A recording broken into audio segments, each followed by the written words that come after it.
Good morning बच्चों, मैं हूं बिट्टू सर। रिद्धि सिद्धि क्लासेस में आपका स्वागत है। आज हम क्लास 8 के विज्ञान विषय का अध्याय 2 जो कि है सूक्ष्म जीव मित्र एवं शत्रु, उसके प्रश्न उत्तर को डिस्कस करेंगे और अच्छे से उसको समझेंगे। मैंने बहुत ही आसान भाषा में इसे तैयार किया है। आशा करता हूं कि आप सभी को अच्छे से समझ में आएगा। और मेरी वीडियो को यदि आपको अच्छे लगे तो मेरे वीडियो को लाइक करेंगे, मेरे चैनल को सब्सक्राइब करेंगे। चलिए, सबसे पहले मैं आपको कुछ जीवाणु और कुछ शैवाल, कुछ प्रोटोजोआ, कुछ कवक को दिखा रहा हूँ। देखिए यहाँ पे जीवाणु आप देख सकते हैं, स्पाइरल जीवाणु, क्षणनुमा जीवाणु, जो आपके बुक में भी है, आप उसे देख सकते होंगे। रही बात यहाँ पे शैवाल है, यहाँ प्रोटोजोआ है, यहाँ कवक है। विषाणु यहाँ पे दिया हुआ नहीं है, जिसको वायरस बोलते हैं। चलिए क्वेश्चन पे बात करते हैं। सबसे पहला क्वेश्चन है, रिक्त स्थानों की पूर्ति कीजिए। तो सबसे पहला क्वेश्चन में है, सूक्ष्म जीवों को डैश की सहायता से देखा जा सकता है। डैश में आपको भरना है कि क्या होगा, सूक्ष्म जीव को किसकी सहायता से देखा जा सकता है। नीले हरे शैवाल वायु से डैश का स्थिरीकरण करते हैं, जिससे मिट्टी की उर्वरता में वृद्धि होती है। अगला है, अल्कोहल का उत्पादन डैश नामक सूक्ष्म जीव की सहायता से किया जाता है। लास्ट है, हैजा डैश के द्वारा होता है। तो इसमें भरना है क्या क्या होगा, चलिए इसको भरते हैं हम। पहला था, सूक्ष्म जीव को किसकी सहायता से देखा जाता है, तो आपको पता होगा माइक्रोस्कोप, क्योंकि सूक्ष्म जीव बहुत छोटे होते हैं। नाम से ही समझ में आ रहा होगा, सूक्ष्म, बहुत छोटे जीव जिन्हें अब खुली आंखों से हम नहीं देख सकते, तो उसके लिए सूक्ष्मदर्शी बनाया गया है, माइक्रोस्कोप बनाया गया है, उसकी सहायता से हम उसे देखते हैं। दूसरा है, नील हरे शैवाल वायु से नाइट्रोजन का स्थिरीकरण करते हैं और जिससे मिट्टी की उर्वरता बढ़ती है। नीले हरे शैवाल,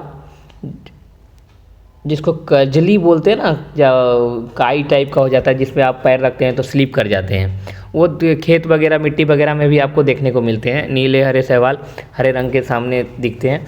तो ये क्या करते हैं, वायुमंडल से नाइट्रोजन को लेते हैं और उन्हें मिट्टी में मिला देते हैं। वही है नाइट्रोजन का स्थिरीकरण, जो मिट्टी की उर्वरता को बढ़ाते हैं। इसके साथ एक और है, जिनका नाम है आपका राइजोबियम। वो भी एक सूक्ष्म जीव है जो नाइट्रोजन का स्थिरीकरण करता है और मिट्टी की उर्वरता को बढ़ाता है।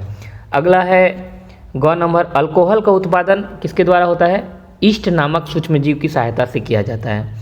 चीनी से अल्कोहल बनाया जाता है तो ईस्ट का प्रयोग किया जाता है, और उस प्रक्रिया को जिसमें अल्कोहल बनता है उसको किण्वन बोलते हैं। तो यहाँ पे सिर्फ आपको अल्कोहल का उत्पादन जो होता है ईस्ट नामक सूक्ष्म जीव की सहायता से किया जाता है। हैजा किसके द्वारा फैलता है, तो बैक्टीरिया, जीवाणु के द्वारा फैलता है हैजा। तो हैजा जीवाणु के द्वारा फैलता है, जिसको इंग्लिश में बैक्टीरिया बोलते हैं। चलिए नेक्स्ट क्वेश्चन की ओर चलते हैं। देखिए वही क्वेश्चन आ गया फिर से। सही उत्तर के आगे सही का निशान लगा देना है, माने सही उत्तर जो होगा उसमें सही गलत का है, यही है। सही गलत नहीं है कि ऑप्शन है 4, एक सही आपको इसमें होगा आंसर, उसको सही करना है। तो पहला है, ईस्ट का उपयोग निम्न के उत्पादन में होता है। अभी हमने खाली जगह में पढ़ा था, ईस्ट का प्रयोग कब करते हैं, तो अल्कोहल निर्माण में करते हैं। अल्कोहल बनाने के लिए ईस्ट का उपयोग करते हैं। इस प्रक्रिया को किस नाम से जानते हैं, तो किण्वन नाम से जानते हैं। चलिए अगला चलते हैं। निम्न में कौन सा प्रतिजैविक है, प्रतिजैविक माने एंटीबायोटिक है, तो स्ट्रेप्टोमाइसिन जो है ये एक प्रतिजैविक है, एंटीबायोटिक है। देखिए ये सोडियम बाइकार्बोनेट है ना, ये सोडा होता है, NaHCO3, ये सोडा है। अल्कोहल तो आप समझ गए, अल्कोहल शराब होता है, ये तो होगा नहीं। ईस्ट जो शराब बनाने में प्रयोग किया जाता है, साथ ही साथ ईस्ट का प्रयोग ना, वो क्या बोलते हैं, इडली और ब्रेड, जो पावरोटी जिसको बोलते हैं आप, उसको फूलता है, पावरोटी फूल जाता है, फ्लफी हो जाता है, उसमें भी करते हैं ईस्ट का प्रयोग। तो ये इसमें होगा नहीं। तो स्ट्रेप्टोमाइसिन क्या है, एक प्रतिजैविक है। मलेरिया परजीवी का वाहक है। तो मलेरिया आपको पता होगा कि मच्छर के द्वारा फैलता है, सुने ही होंगे। तो यहाँ देखिए ये कॉकरोच है, ये नहीं होगा। घरेलू मक्खी, ये भी नहीं होगा। तितली, ये भी नहीं होगा। तो मच्छर वाला एक ही ऑप्शन है, तो यही होगा। देखिए उस मच्छर का नाम है ना, मादा एनोफिलीज मच्छर, इसे याद कर लेना आप लोग, मादा एनोफिलीज मच्छर, जो मलेरिया परजीवी का वाहक है। मलेरिया यही फैलाता है। देखिए मादा मच्छर ही बीमारी फैलाती है, मादा एनोफिलीज। संक्रामक रोग का सबसे मुख्य कारण है, तो सबसे ज़्यादा संक्रामक रोग घरेलू मक्खी फैलाती है। गंदगी में बैठेगी, आपके खाने में बैठेगी, कहीं भी नदी नाले में बैठ जाती है, फिर जाती है आपके खाने में बैठ जाती है, आप वही खाना खा लेते हो, तो क्या होता है, इससे जो भी जीवाणु उसके पैर में लगे होते हैं वो हमारे खाना के थ्रू हमारे पेट में चले जाते हैं और हम बीमार पड़ जाते हैं। तो सबसे ज़्यादा हानि यही पहुँचाती है। ब्रेड अथवा इडली फूल जाती है, इसका कारण है, देखिए अभी मैंने बता रहा था, जब अल्कोहल का निर्माण होता है तो वो भी ईस्ट के द्वारा होता है, और ब्रेड अथवा इडली को फुलाने में भी ईस्ट का प्रयोग किया जाता है। इडली के दुकान में जाइएगा ना, वो भी थोड़ा सा ईस्ट मिला देता है, जिससे जो इडली होता है वो फूल जाता है। और ब्रेड के दुकान में या केक के दुकान में भी जाइएगा तो उन लोग भी अपने ब्रेड पे डाल के ओवन में डालता है, तो वो ब्रेड फूल जाता है, बहुत ज़्यादा एकदम स्पंची हो जाता है। चीनी को अल्कोहल में परिवर्तित करने की प्रक्रिया का नाम है। देखिए यहाँ पर अल्कोहल का निर्माण, इस प्रक्रिया को ना किण्वन बोलते हैं। मैंने पहले क्वेश्चन में डिस्कस भी किया था कि अल्कोहल बनाने की जो प्रक्रिया होती है किण्वन होती है। इसमें प्रयोग किसका करते हैं, तो ईस्ट का प्रयोग करते हैं। ईस्ट के द्वारा हम क्या बनाते हैं, अल्कोहल का निर्माण करते हैं। चलिए क्वेश्चन नंबर 3 में चलते हैं। 3 में दिया हुआ है कॉलम 1 के जीवों का मिलान कॉलम 2 में दिए उनके कार्य से कीजिए। कॉलम 1 में है जीवाणु, राइजोबियम, लैक्टोबैसिलस, ईस्ट, एक प्रोटोजोआ, एक विषाणु। कॉलम 2 में है नाइट्रोजन स्थिरीकरण, दही का जमना, ब्रेड बेकिंग, मलेरिया का कारक, हैजा का कारक, एड्स का कारक और प्रतिजैविक उत्पन्न करना। तो चलिए कॉलम 1 को कॉलम 2 से मिलान करते हैं। तो सबसे पहले जीवाणु, बैक्टीरिया, पहला क्वेश्चन में ही आपको बताया थे कि इसके द्वारा क्या फैलाता है, हैजा। हैजा का कारक है जीवाणु। राइजोबियम और नीलहरित शैवाल दोनों क्या करता था, नाइट्रोजन स्थिरीकरण करता था, तो राइजोबियम नाइट्रोजन स्थिरीकरण। लैक्टोबैसिलस जो बैक्टीरिया होते हैं वो दूध से दही बनाते हैं, मतलब दही को जमाने में जो होता है ना, लैक्टोबैसिलस बैक्टीरिया का काम होता है। ईस्ट, देखिए यहाँ पे अल्कोहल वाला नहीं ब्रेड वाला है, तो ब्रेड वाला ऑप्शन, ब्रेड को फुलाता कौन है, ईस्ट। ब्रेड की बेकिंग माने ब्रेड को बनाना। एक प्रोटोजोआ, वो क्या करता है, देखिए जो मच्छर है ना, वो जो प्रोटोजोआ के मदद से ही मलेरिया फैलाता है, ये प्रोटोजोआ के मदद से ही मलेरिया फैलाता है। तो एक प्रोटोजोआ मलेरिया का कारक है। मच्छर वाहक होता है, और सूक्ष्म जीव जो मच्छर में होता है वो प्रोटोजोआ है जो हमारे शरीर में जाता है और मलेरिया हमें हो जाता है। एक विषाणु, ये एक एड्स का कारक है। एड्स एक बीमारी है और इस विषाणु द्वारा फैलता है। तो हमने कॉलम 1 को कॉलम 2 से मिलान कर दिया। चलिए इसको मैंने अच्छे से मिलाया भी है, आप इसमें भी देख सकते हैं। चलिए देखिए, जीवाणु हैजा का कारक, राइजोबियम नाइट्रोजन स्थिरीकरण, नीलहरित शैवाल भी नाइट्रोजन स्थिरीकरण करता है, इसे याद रखेंगे आप। लैक्टोबैसिलस दही का जमना, ईस्ट ब्रेड की बेकिंग, एक प्रोटोजोआ मलेरिया का कारक, एक विषाणु एड्स का कारक। हमने अच्छे से इसे मिला दिया। चलिए क्वेश्चन नंबर 4 की ओर चलते हैं। एक सूक्ष्म जीव बिना यंत्र की सहायता से देखा जा सकता है, यदि नहीं तो वो कैसे देखा जा सकता है। तो देखिए सूक्ष्म जीव मतलब बहुत छोटे जीव जिसको अपनी खुली आंखों से हम नहीं देख सकते, तो सीधा सीधी इसमें लिखेंगे नहीं, हम सूक्ष्म जीव को बिना यंत्र के नहीं देखा जा सकता है। तो इन्हें देखने के लिए किसका प्रयोग करेंगे, पहला ही क्वेश्चन में हम बात किए थे सूक्ष्मदर्शी का, जिसको माइक्रोस्कोप बोलते हैं इंग्लिश में, का उपयोग किया जाता है किसको देखने के लिए, सूक्ष्म जीव को, छोटे जीव को देखने के लिए जो हम अपनी आंखों से ऐसे नहीं देख सकते। तो बहुत ही आसान था ये क्वेश्चन। क्वेश्चन नंबर 5, सूक्ष्म जीवों के मुख्य वर्ग कौन कौन से हैं। देखिए मैंने 5 वर्ग इसमें लिखा है, इसे आप याद करेंगे। सूक्ष्म जीव के 5 मुख्य वर्ग हैं, जीवाणु, कवक, प्रोटोजोआ, शैवाल और विषाणु। ठीक है, फिर से सुनिए, जीवाणु, कवक, प्रोटोजोआ, शैवाल और विषाणु, पांचों को आप याद करेंगे। ये सूक्ष्मजीव के वर्ग है, 5 प्रकार के वर्ग।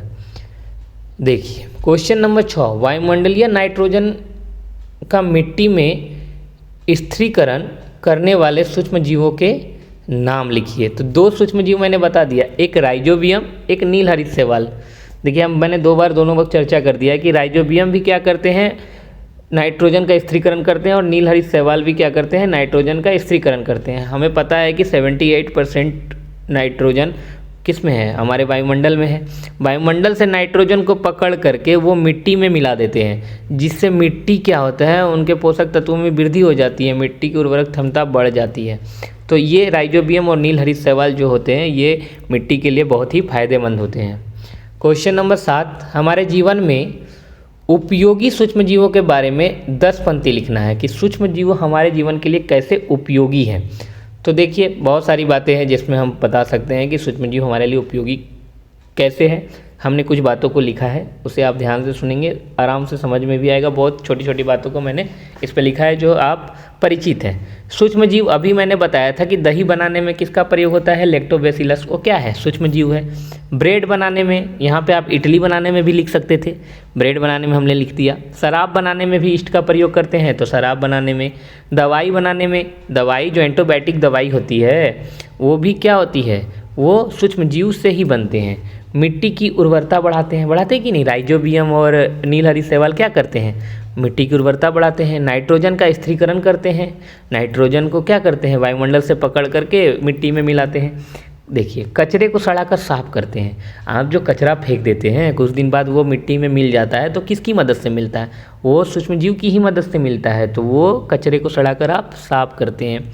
जैविक खाद बनाते हैं। देखिए खाद बनाने समय भी हम लोग छिलका वगैरह को क्या करते हैं, एक जगह रखते हैं, धीरे धीरे उस सूक्ष्मजीव उसको क्या करता है, डिकम्पोज मतलब सड़ाता है, सड़ाकर एकदम मिट्टी के रूप में कर देता है और खाद के रूप में भुरभुरा कर देता है, फिर वो खाद बन जाता है। विटामिन उत्पन्न में मदद करते हैं, कुछ विटामिन इनकी मदद से तैयार किए जाते हैं।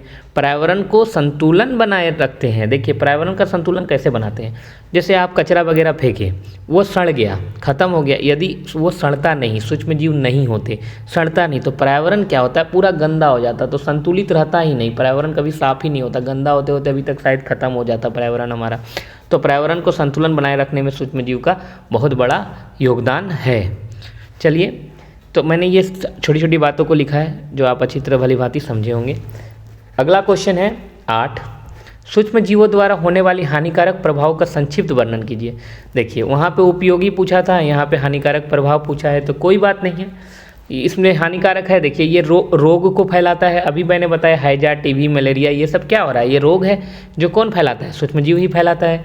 भोजन को खराब कर देता है, आप भोजन छोड़ दीजिए, कुछ दिन बाद वो खराब हो जाएगा, खा नहीं पाइए, कुछ दिन क्या कुछ देर बाद। गर्मी के दिन में तो सुबह का भोजन शाम में भी आप नहीं खा सकते यदि फ्रीज में ना रखें तो। ठंडे के दिन में ऐसा नहीं है, इसीलिए हम खाने को फ्रीज में रखते हैं। फ्रीज में रखने से सूक्ष्मजीव जल्दी इफेक्ट नहीं करते हैं, फसलों को नुकसान पहुंचाते हैं। फसल को देखिएगा, कभी कभी कोई फसल ख़राब हो जाता है, आपके घर में भी यदि कोई बाग बगीचा में कुछ लगाते होंगे तो सूक्ष्मजीव किसी फसल को ख़राब कर देते हैं। वैशेली पदार्थ उत्पन्न करते हैं, वातावरण में छोड़ देते हैं, हमारे नाकों के थ्रू हमारे शरीर में चला जाता है, फिर हम बीमार पड़ जाते हैं। तो ये सब काम किसका है, सूक्ष्मजीवों का है। तो कुछ उपयोगी भी है और कुछ हानिकारक उसके प्रभाव भी है, ठीक है। चलिए, प्रतिजैविक जो अंतिम क्वेश्चन है, प्रतिजैविक क्या है, इन्हें लेते समय कौन सी सावधानियाँ रखनी चाहिए। तो एंटीबायोटिक्स क्या होती है, दवाइयाँ होती है, ऐसी दवाइयाँ जो सूक्ष्मजीव को मारती है, उनकी वृद्धि को रोकती है। जब हम बीमार पड़ जाते हैं तो नहीं बोलते एंटीबायोटिक खा लीजिए आप ठीक हो जाइएगा, तो जो एंटीबायोटिक होता है वो हमारे शरीर में, पहले तो हम बीमार क्यों पड़े, तो सूक्ष्मजीव हमारे शरीर में गया जिसके वजह से हम बीमार पड़ गए, तो वो सूक्ष्मजीव को मारने के लिए हम एंटीबायोटिक्स दवाइयाँ लेते हैं। एंटीबायोटिक को हिंदी में कहते हैं प्रतिजैविक। तो इस ऐसी दवाई जो सूक्ष्मजीव को मारती है या उनकी वृद्धि रोकती है उसको क्या कहेंगे हम लोग, एंटीबायोटिक। सावधानियाँ क्या क्या बरतनी चाहिए, डॉक्टर के सलाह से ही लेनी चाहिए, जो मन सो नहीं लेनी चाहिए। पूरा कोर्स को पूरा करनी चाहिए जिससे आप तबीयत ठीक होना। बिना ज़रूरत को उपयोग ना करें, बिना मतलब के दवाई को नहीं खाना चाहिए, दवाई ही है, समय और मात्रा का पालन करें। अब ऐसा नहीं कि एक गोली खाने को दिया है 2 गोली खा लेंगे, एक गोली खाने को दिया है तो 1 गोली ही खाएंगे। तो ये सब सावधानियाँ हैं जो एंटीबायोटिक्स या प्रतिजैविक दवाइयाँ लेने से पहले हमें सोचनी है या समझनी है। तो ये आपका अंतिम क्वेश्चन था जो हमने ख़त्म किया। बहुत ही सरल भाषा में मैंने आपको ये समझाया है, आशा करता हूँ आपको ये समझ आया होगा। यदि नहीं आया होगा तो वीडियो को दोबारा देखेंगे, ज़रूर समझ में आएगा। ये 15 मिनट का ही वीडियो है, कोई बड़ा समय आपका है लगेगा नहीं। 15 मिनट में आप अच्छे से इस वीडियो को समझ सकते हैं, मैंने अच्छे से एक्सप्लेन किया हो। तो मेरे इस चैनल को आप सब्सक्राइब करेंगे, मेरे इस वीडियो को आप लाइक करेंगे। चलिए, धन्यवाद, आपका दिन शुभ हो।